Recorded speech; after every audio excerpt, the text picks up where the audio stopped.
In this lab, we will look at titrations. In the essence of time, because titrations take a long time, I've taken pictures of the results that we got for this lab, and you'll use those to fill in your data sheet. But I did want to show you how titrations work. So I have some vinegar, which is an acid, in my flask here, and I've also added phenolphthalein to it, which is a base indicator. So as I add a base to it, you can see I start to get this pink color. So I'm going to continue adding drop by drop my base, which is sodium hydroxide, and what I'm looking for is a pink color that remains.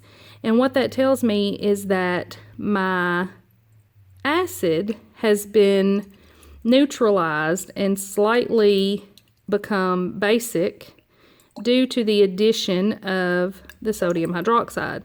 Now, titrations allow us to determine the concentration of an unknown acid or base, which is what you're doing here in this lab.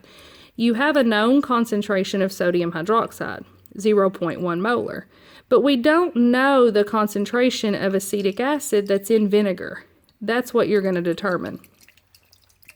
So this is what we're looking for in a titration. We want to get to this pink color, and by measuring how much base it takes us to get to that color, then we know how much to put into our calculation. We already know the concentration. We know how much acid we started with. So we're able to determine our concentration or the molarity of our acid.